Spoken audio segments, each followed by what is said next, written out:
My brother let his son wreck my daughter's first car, calling it teaching her a lesson. 8 minutes later, his $74,000 Mercedes was nothing but scrap metal. You know, some moments just burn themselves into your memory. For me, it's the sound of broken glass, the sickening crunch of metal, and the image of my 17-year-old daughter, Emily, standing there in my parents' yard, sobbing her heart out. My younger brother had just smashed the $16,800 Honda Civic I'd bought her. The car was mangled, and my family, well, it was already splintered, but that night, it shattered completely. I'm Michael, 47, a software engineer in Sacramento. This story, even 3 years later, still makes me emotional. Maybe it's anger, now cooled to a simmer. Maybe it's just a deep sadness for a family that's been broken for far too long. It all went down on December 23rd, Christmas Eve, our annual family gathering at my parents' house in Stockton. About 18 people were invited, close relatives, distant cousins, even a few neighbors. My wife, Rebecca, and I left Sacramento that afternoon. Emily, my daughter, was driving her 2019 Honda Civic right behind us. I'd bought her that car, silver, 3 months prior, for her to get to school. It wasn't fancy, but it was hers. She cherished it, washed it every weekend, polished it until it gleamed. Every so often, I'd check my rearview mirror, seeing her drive cautiously, confidently. My heart swelled with pride. Rebecca and I were chatting cheerfully, completely oblivious to the emotional explosion waiting for us. We pulled up to my parents' house around 5:45 p.m. I parked in the front yard, and Emily neatly tucked her Honda right behind my car. She jumped out, a huge smile on her face, eager to greet Grandma and Grandpa. Mom was at the door, her face lighting up as she hugged Emily tight. "There's my granddaughter. I missed you. How's school?" Emily excitedly told her about her high grades. Dad, who's usually quite reserved, patted Emily's head. He adored her. Inside, relatives were already mingling. Aunt Susan, Uncle Robert, neighbors. Then I saw him, my younger brother, Jason, leaning in a corner with his wife, Megan, a glass of wine in his hand. His 14-year-old son, Tyler, stood beside him, bleached blonde hair and a smug look. Jason, 2 years my junior, owns a small electronics store. He's always comparing himself to others, always bragging. His brand-new $74,000 Mercedes, parked right outside, was a testament to that. As soon as I saw Emily's Honda parked next to Jason's luxury car, I had a bad feeling. Jason's eyes swept over Emily's car with disdain, while Tyler looked at it with a strange, almost hungry interest. Christmas dinner began. Mom had outdone herself. Roasted turkey, mashed potatoes, all the fixings. The house filled with delicious smells and lively chatter. For the first hour, everything was fine. I caught up with relatives, Rebecca laughed, and Emily sat with her younger cousins. Tyler, though, kept looking at Emily's car. He even got up and went to the porch several times, clearly fascinated by the Honda. Then, around 7:20 p.m., as I was discussing the real estate market with Uncle Robert in the living room, a blood-curdling scream pierced the night air. "Emily!" My heart stopped. I leapt from my chair, Rebecca right behind me. Everyone rushed outside. The scene in front of me made me freeze. Emily's Honda Civic was utterly smashed. The windshield was shattered. The hood was dented, gouged. Headlights completely gone. The shiny silver paint covered in long, angry scratches. Emily stood beside it, sobbing, her whole body shaking with fear and anger. "Dad! Dad! My car! My car was smashed." I ran to her, pulling her into a tight hug. My blood was boiling, but I tried to stay calm. "Who did this, Em? Tell me." She looked up, her eyes red, and pointed at Jason and Tyler, who stood a few meters away. "Uncle Jason and Tyler wrecked my car. They smashed my car right in front of me, Dad." Hearing that, I let go of Emily and charged at Jason. Uncontrollable rage. I grabbed his collar, pulling him close, my face inches from his. "Why? Why did you do that? Are you crazy, Jason?" He was caught off guard, tried to struggle. Panic flashed in his eyes, but he quickly regained his composure, pushing my hands away with fake outrage. "Let me go? What's wrong with you? Why are you touching me?" Relatives rushed in to break us up. Uncle Robert and a neighbor pulled me back. Aunt Susan helped Jason. The air was thick with tension. Dad stepped forward, his expression stern. He stood between Jason and me, his voice deep and authoritative. What's going on here? Can someone explain this to me? Jason spoke first, his voice dripping with false victimhood. He pointed at Emily. You should ask that Emily girl over there. She's being selfish with her family. She even insulted and challenged Tyler and I. I wanted to lunge again, but Uncle Robert held me firm. You're lying. I spat. My daughter would never insult or challenge others. Emily, crying in Rebecca's arms, shook her head, her voice choked but determined. That's not what happened, Grandpa. I never insulted or challenged anybody. I simply refused to let Tyler borrow the car because he's only 14 and cannot legally drive. Jason laughed mockingly, turning to Dad. See, Dad? This girl is extremely spoiled and needs a lesson. She even dared to speak back to adults. Just then, Mom yelled, Enough!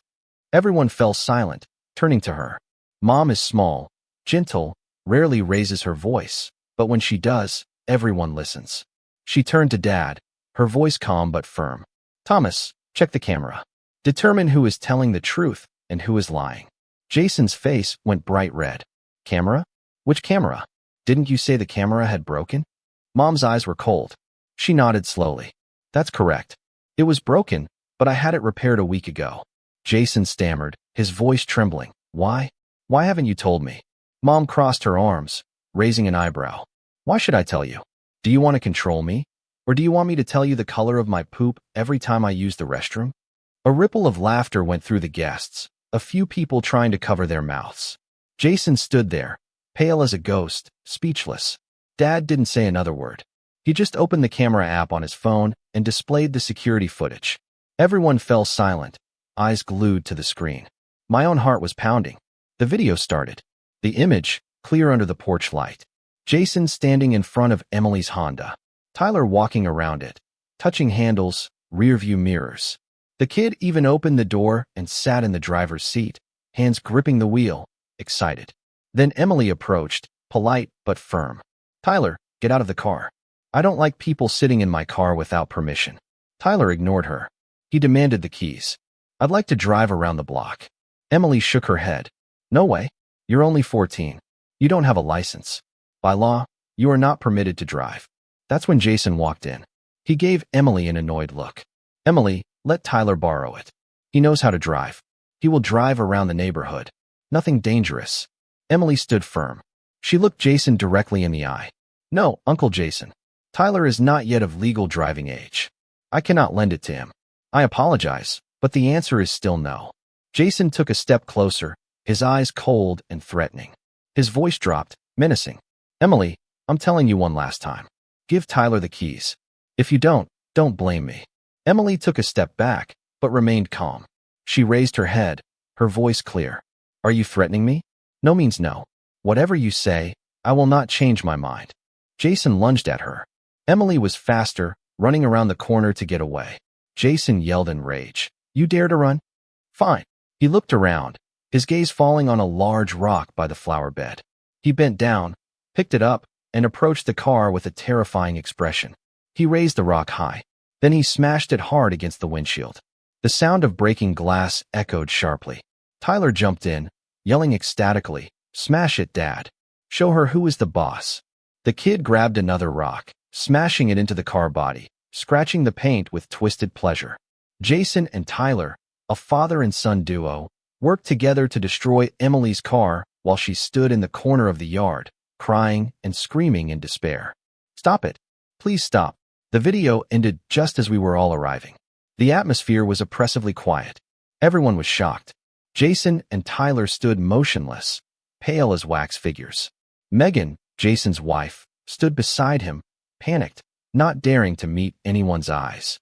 Emily was still sobbing in Rebecca's arms, reliving the painful memories. Rebecca was the first to speak. She pulled out her phone, her voice cold. I'm calling the police right now. This is property destruction. It cannot be overlooked. Dad raised his hand. Rebecca, hold off on calling the cops. Let me handle it first. Rebecca looked at Dad, then at me, doubt in her eyes. I gave her a slight nod. I was furious, but I wanted to see how Dad would handle this. Rebecca reluctantly tucked her phone away. I agree, but I'm only waiting 25 minutes. If there's no satisfactory outcome, I'm calling the police immediately. Dad nodded, then turned to Jason. His voice was slow, deliberate. Jason, I'm only saying this once. You and Tyler are apologizing to Emily right now. Following that, you will pay $28,000 in damages. Jason was stunned. His eyes widened. $28,000. What are you saying? That car would only cost around $4,200 to repair. Are you trying to take advantage of me? Dad didn't move. His voice was cold. How about compensating for emotional harm? Do you think my granddaughter's psychological state would be unaffected by being threatened and seeing her car smashed in front of her? Do you think the repair money is sufficient? Jason still refused to give in. He tried to regain his composure. Families should forgive each other. Why bother calculating every little detail for something so small? Dad stared at Jason in silence for a long time, his gaze unwavering in the face of Jason's pathetic excuses. Then he nodded slowly, his voice unusually calm. Fine. Nobody understood what Dad was going to do. Jason sighed with relief, a triumphant look at Megan, thinking he had won. He was completely wrong. Dad turned and walked into the house. A strange feeling rose in my chest. He reappeared about 3 minutes later, holding a massive sledgehammer that required both hands to lift. It hung heavy in his grip, but his steps were firm. Every guest fell silent. Nobody dared breathe loudly. Several people automatically took a step back. Dad walked slowly, his eyes as sharp as knives, no trace of emotion on his face. He stopped in the middle of the yard, turned to face the gathered relatives. Then he exclaimed, "Hold Jason, his wife, and Tyler for me. Do not let them run." Uncle Robert and several other men stepped forward, grabbing Jason, Megan, and Tyler tightly. Jason began to panic. He struggled, yelling, "Dad, what are you going to do? Let me go? Everyone, let me go." But Dad didn't bother answering. He walked straight toward Jason's new Mercedes, the $74,000 car Jason had boasted about. Standing in front of it, Dad raised the sledgehammer high. Then he swung down. The sound of metal clashing rang out loudly, piercing the quiet Christmas night. The Mercedes hood crumpled, leaving a deep crater. Jason screamed like a wounded animal. "No, this is my car. Stop. Dad, are you crazy?" Megan shrieked, her voice shrill. "Please stop, Dad. The car costs $74,000. Tyler yelled, "Grandpa, don't smash the car anymore." But Dad did not stop. He continued to swing the hammer with incredible strength, smashing car doors, headlights, everything within reach. Each hammer blow was like a judgment on Jason's actions. On Christmas night, the sounds of metal breaking, glass shattering, and Jason screaming combined to create a chaotic music. 8 minutes later, the luxurious Mercedes had transformed into an unrecognizable pile of scrap metal. Glass shattered, body dented, headlights destroyed. The $74,000 car was a pile of junk. Jason nearly collapsed in the arms of his relatives. He screamed, desperate and furious, "Dad, why did you do that? Why did you smash my car?" Dad moved closer to Jason, his voice terrifyingly calm, each word like a nail hammered into his heart. "Family members should forgive each other. You said it yourself." Jason stood there trembling. He screamed, his voice filled with hatred. "Do you think you're done after that? I'll call the cops. You destroyed my property. My car cost 4 times more than the girls. You'll need to pay. You will have to compensate for everything, including emotional distress. Do you think you can bully me?" Dad didn't appear worried at all. He smiled lightly, mockingly. "Oh, why are you being so selfish and calculating with your own father? You just said that families should forgive each other. Why are you changing your tune so quickly?" Jason was speechless. He opened his mouth, but nothing came out. Dad continued, calmly, "Besides, I did not destroy your car. Who will testify to that?" Jason's eyes widened. He pointed at the guests. "Everyone witnessed it. You smashed my car in front of all 18 people here." Dad turned to the relatives, his eyes thoughtful. He asked calmly, "Did anyone see me smash the car?" Uncle Robert was the first to speak, shaking his head with fake innocence. "I did not see anything. I was looking elsewhere." Aunt Susan nodded. "I agree. I only saw Jason smash his own car. He must be experiencing a breakdown." The other guests spoke up one by one. "I did not see anything. Mr. Thomas was standing still in one place. Jason was smashing his own car. He must be mentally ill." Jason turned pale at the betrayal. He looked at Megan. "Honey, you saw it. You testify for me." Megan stood there trembling. She looked at her husband, then at her father-in-law, and finally at the relatives who were looking at her with warning eyes. Finally, she dropped her head and remained silent. At that point, Dad moved closer to Jason, his voice low, each word like an axe blow. "Oh, and my camera also broke.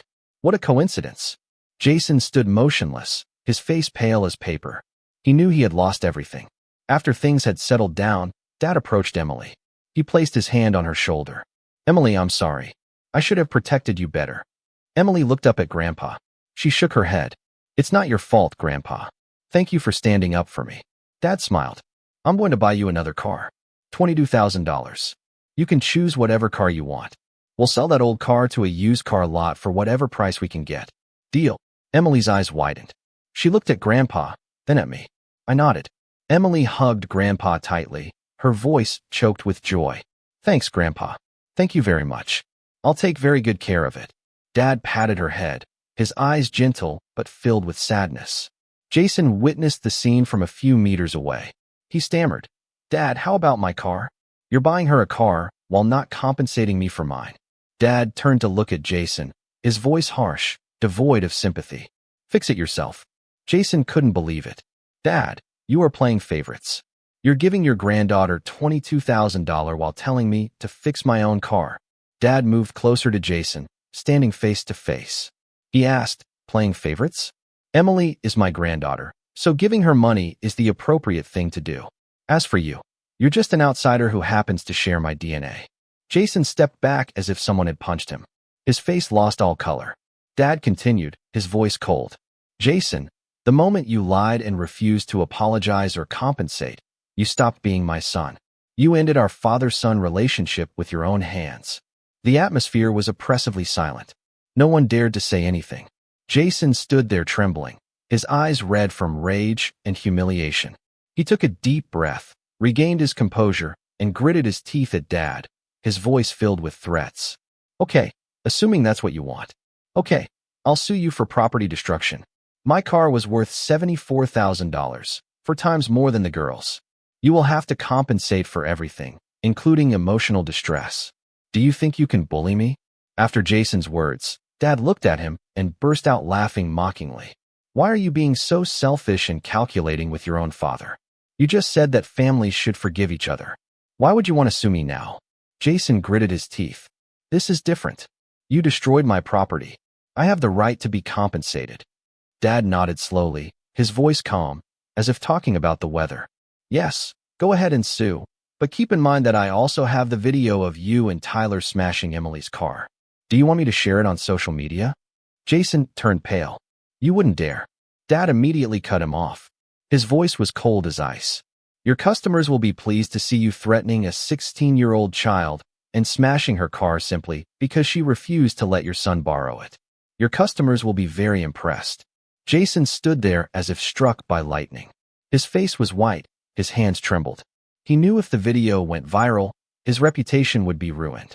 His electronics store would lose customers, and his career would collapse. Megan took a step closer to her husband. She grabbed Jason's arm. "Let's go, honey. Don't make this any bigger. Let us go home." Jason looked at his wife, then at Dad, and finally at the relatives standing around with cold eyes. He realized he'd failed. With a hateful tone, he said, "Fine, I'll never return to this house again. Consider that you do not have me as a son. We will end our relationship from now on." Dad looked at Jason, his expression devoid of emotion. He nodded slowly. "Good. I've been waiting for you to say that for a long time, but please don't come back here crying and begging later. This door is permanently closed to you." Jason gritted his teeth. He turned to me, hatred in his eyes. "Don't expect me to forgive you either, Michael. You and your daughter will pay for what happened today." I looked straight into Jason's eyes. "I don't need your forgiveness. And if you dare to touch my daughter again, I will not just call the police." Jason opened his mouth to speak, but Megan pulled him away. She turned to Tyler, her voice urgent. "Tyler, follow me. We are leaving right now." Tyler hurriedly followed his parents, head hung low, not daring to look at anyone. Jason's family summoned a taxi and departed into the cold Christmas night. His smashed Mercedes lay there as a stark reminder. After Jason and his family left, the party's atmosphere gradually returned to normal. Mom walked over to Emily, hugged her, and whispered, "My granddaughter is excellent. You did the correct thing. Do not be sad anymore." Emily nodded, hugged Grandma tightly, and spoke softly, "Thanks, Grandma." A few seconds later, Dad signaled to everyone to continue the party. "Okay, it's over now. Everyone, continue eating and drinking. Today is Christmas night. Don't let unpleasant things spoil the party." Despite the tense atmosphere, people gradually returned to mingling. Laughter and conversation resumed, though not with the same vigor. At that moment, I approached Dad, placed my hand on his shoulder. "Thank you, Dad." He looked at me, his eyes gentle, but tinged with sadness. He sighed. "I failed in raising Jason. He became that way because of my mistakes, but I couldn't let him harm my granddaughter." I nodded. An indescribable emotion rose in my heart. I realized how difficult a decision Dad had to make. Giving up your own child is never easy, no matter how bad the child is.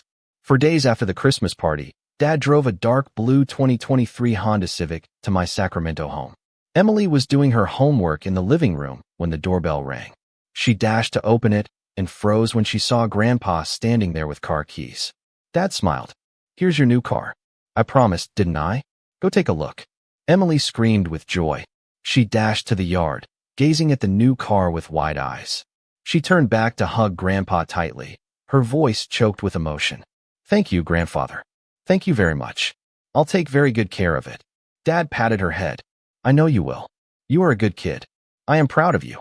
After that, Dad came inside to join Rebecca and me for tea. He explained that Jason had sent people to tow away the wrecked Mercedes the day before. Dad sighed, his voice heavy with weariness. He didn't say anything to Mom or me, just sent people to get the car and then left. "Your mother is depressed, but she realizes this was the right decision." I nodded. "Do you regret it, Dad?" Dad remained silent for a long time. Then he slowly shook his head. "No, I do not regret protecting my granddaughter. My only regret is not raising Jason better when he was younger. If I had been stricter, he might not have turned out like this." I didn't know what to say, so I put my hand on Dad's shoulder for comfort. 3 years have passed since that fateful Christmas night. Jason has never returned to my parents' home.